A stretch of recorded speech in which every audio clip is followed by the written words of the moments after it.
let's say I had y equals 3x squared plus 5x minus 2.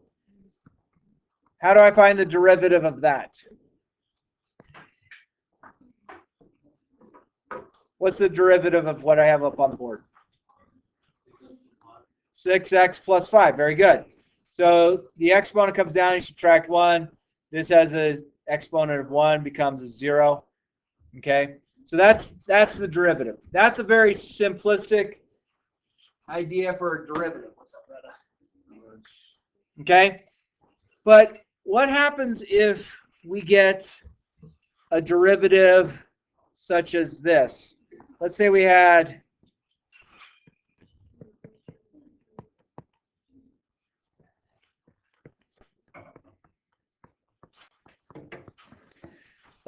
something like that. So algebraically, we could probably double distribute over and get rid of our parentheses. Agreed? Okay? But unfortunately, sometimes that type of thing becomes more work. So we're going to start looking at the portions of this. So I'm going to call this lower part U. This other part, I'm going to call it V. Still with me? Okay. So we could indeed, truly, we could double distribute on this and just do a direct derivative. The answer is going to come out perfect. But if I wanted to take the derivative of this where it wasn't going to be simple, it's going to be this rule. So it's going to be U, which is the first part, times the derivative of the second part, plus the second part times the derivative of the first part. Okay? So let's see if we can follow along with this. So this says U, so I'm going to have x squared plus 5. And then the derivative of the second part, which is going to give me 6x squared minus 7x, or minus 7, plus the second part, 2x to the third minus 7x plus 4. I need to highlight this, make more room, because I didn't make enough room for it. Shame on me. Fortunately, our board works out. Times the derivative of the first, which is that. Okay? So that's basically the derivative. Now, where this rule starts making a lot more sense, and we're not getting into the trig derivatives, but we could clean this up pretty easily just by foiling and distributing, okay, and then combine like terms. That's fine. I just wanted to show you how the derivative is going to take place. So this is the derivative of this. This is not cleaned up yet. Okay, so I'm just kind of leaving it messy for right now. Does that make sense? Where this starts becoming a simpler thing is in future courses. Can I move off the screen? Is if what would happen if I had y equals sine x times cosine x. If I had something like this, this is where it would make sense, where you would say this is u, this is v, and then you're going to go u v prime plus v u prime. Okay? And again, we're not going over the trig stuff as far as derivatives go. It's a whole section, but that's where this rule starts making a lot more sense. Okay? So that's the first thing we want to do. Now, if you ever do the derivative, and it's like the one on the page before, if you go and distribute it over and do the derivative, your answer is going to be totally right. Okay, so don't feel that this is something that you would have to do. Other ways that this might take place is if you had like natural log of x times sine x. Okay, derivatives of this nature are going to make a lot more sense when you do it with the u substitution, the u's and the v's. Okay. The other one I want to show you is what would happen if I had something like this.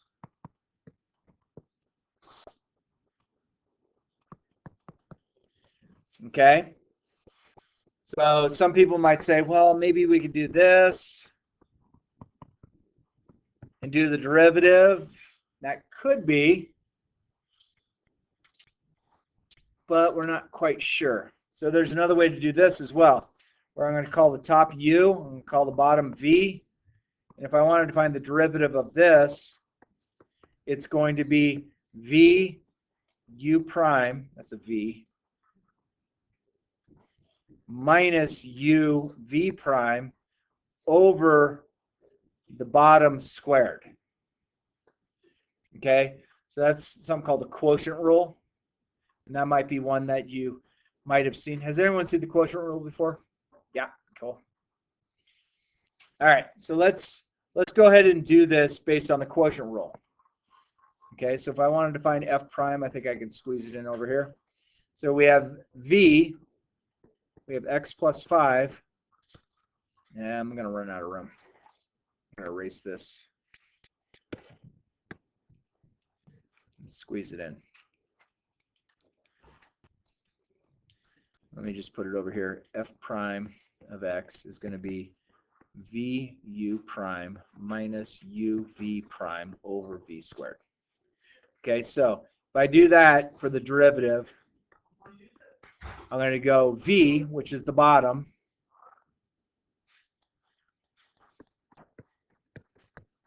times the derivative of the first, which is 2x, minus u, which is x squared, times the derivative of the bottom times 1, all over x plus 5 quantity squared. Again, this is the non-cleaned up version of the derivative. If you wanted to clean it up a little bit, you could distribute this. It's going to give you 2x plus 2x squared plus 10x minus x squared. So on top, I'm going to wind up with x squared plus 10x over x plus 5 quantity squared. Okay, so that's the derivative. So we have to remember, the derivative, as far as what we know right now, is going to allow us to find the instantaneous slope at a point on the line. Okay, and if you find the instantaneous slope on the line, then you can find the linear equation that goes with the idea of that. So that's going to help you with tonight's homework. So let's go, and I'd asked you to do the front page of 4.1 to 4.3 on Thursday, I believe. Is that correct? Okay. So I'm not going to write the graph up. Well, I'm not going to do the graph. So how do I want to do this? Okay. Let's see. There's got to be a way. There's got to be a way. I'll try it on here. Into the graph.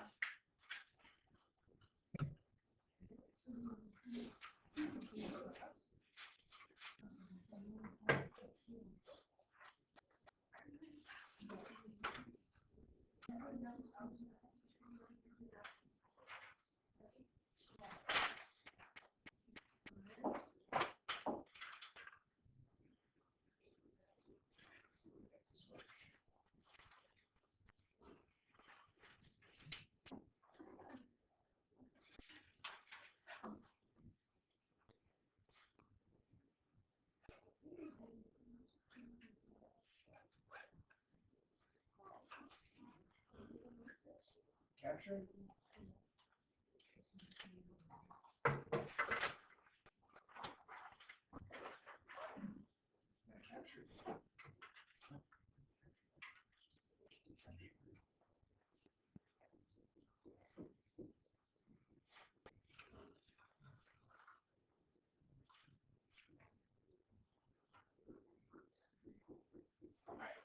Perfect. It's going to work nicely. So we have the image captured over on that front board. Of course, I have it tilted sideways, so it makes it all goofy to look at. All right, so if we're looking at problem number 1, if we wanted the function at -1, number 2, we wanted the function at 3, and number 3, we wanted the function at 0. So we're looking for definite values of this. So the function at -1 You're going to go to -1, which is here, and you're going to find where I have a solid dot. It looks like I have a solid dot at 1. Okay? And then this one, if I wanted to find a function at 3, you look for the solid dot at 3 and give the y value, which is going to be 2. And the function at 0, we're going to look, it looks like it's going to be just -1 right there. Agree so far? I need to make sure I carry my book with me.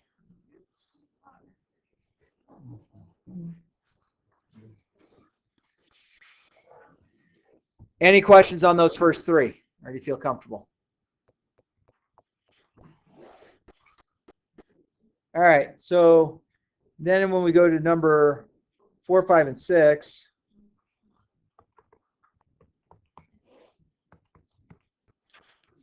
five,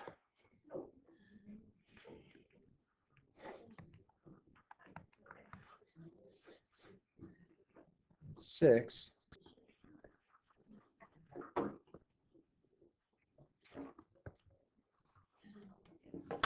All right, so the limit as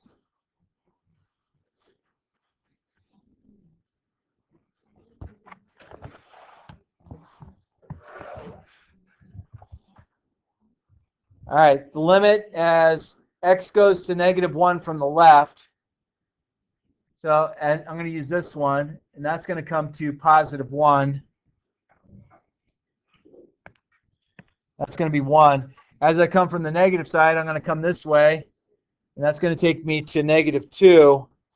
So as the limit approaches both sides here, so as I come this way, I get to here. As I come this way, I get to here. So does the limit exist at -1? Looking at that graph. What do you think? No, does not exist. Saw Bear do this once. Oh yeah, there it goes. So it does not exist because I get to 2 different locations if I come from the left or the right. Okay, that's the first one.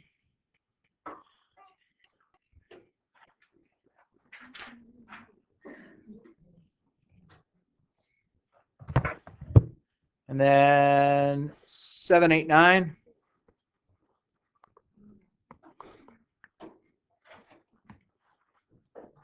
Thank you so much.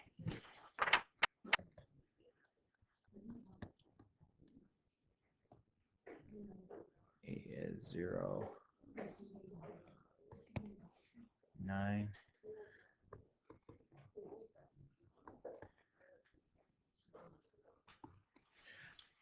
All right, so for these ones,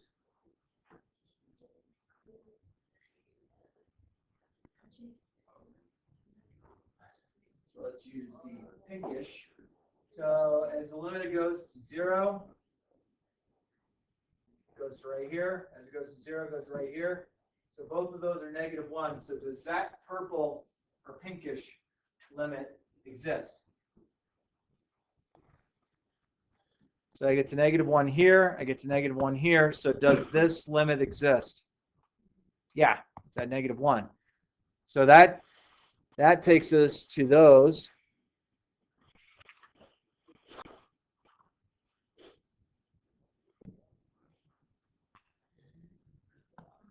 And then number 10 and 11. And 11.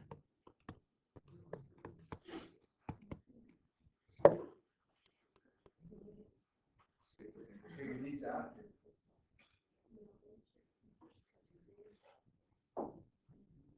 So the limit as I get to 3. So if I come to right here versus right here, I'm coming from both the right and left. Does that limit exist? Does the limit exist going to this point and this point? The answer is no. So this is a DNE. So for number 10 is DNE.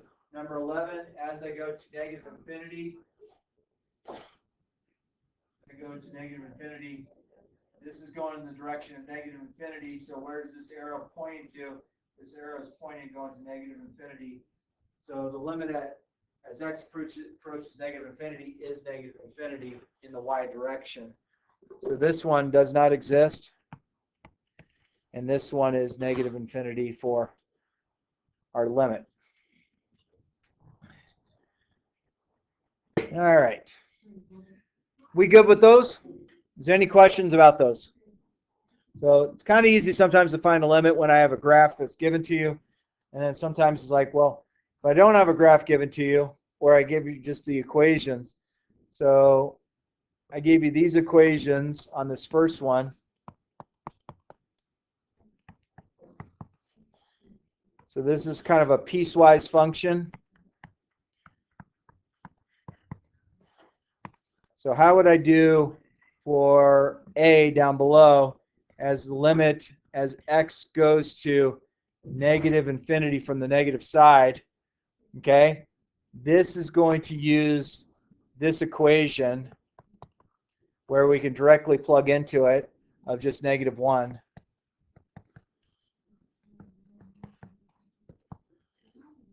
And then b, what is the limit as x approaches negative infinity from the positive side? So we're going to use the bottom equation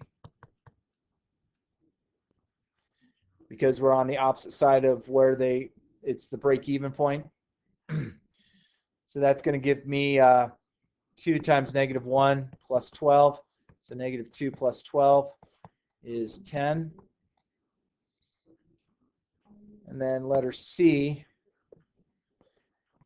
does the limit as x approaches -1 exist? So you look at this and you look at this. That's going to 2 different locations. This has to come from both sides. So this one's going to be a does not exist.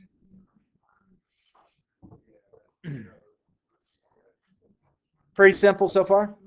Anyone else hungry? Man, I could use some food right now. Let's order a pizza. Wouldn't be the first time pizza had shown up to my door. Gets even simpler and simpler these days with DoorDash, doesn't it?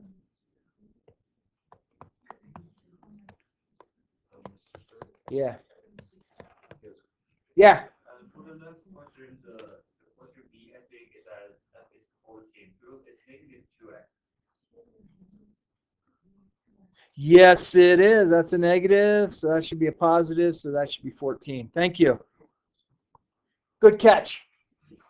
I'm making up equations as we go along, just kind of ruining people's education. So this is where x is less than 2. And then I have x squared where x is greater than or equal to 2. So for A, limit as x goes to 2 from the negative side, we're going to use the top equation. So directly plug it in. So that's going to give me 10 minus 2 over 2. 10 minus 2 is 8, so that's going to come out to 4. For letter B, okay. If I do for 2 from the positive side, I'm going to use the bottom equation, which that's going to give me an answer of 4 as well when I plug it in. So for letter C, does the limit as x goes to 2, does that exist? Do these get me from the left and from the right the same answer? And the answer is 4. So the limit on that last one will be 4. All right, so using the information I gave you, that's a long hair. It's definitely not one of mine. So would you finish 4-1 to 4-3 front and back due tomorrow? Cool. For the rest of this week, we're going to continue with this stuff. We will actually do a quiz on Monday. The reason I'm moving the quiz on to Monday is I won't be here. I have one of those trainings I got to go to again. Yes, it's so joyful. I'll give anyone $100 that'll go in place for me. So anyone want to go too? I don't want to go. I'll give you my name tag. So it looks, you sign in as Chris Stirrup, and then you would be subjected to hearing from all the wonderful things that we get to do as Algebra 1 teachers that we are ignoring this year. Is the test on Monday the same format? On Schoology, yeah. The other ones I think? Yeah, is that okay? I'll get you through it. And make sure you double check, ask everybody in the class. We get to work on it together, so yeah. Everyone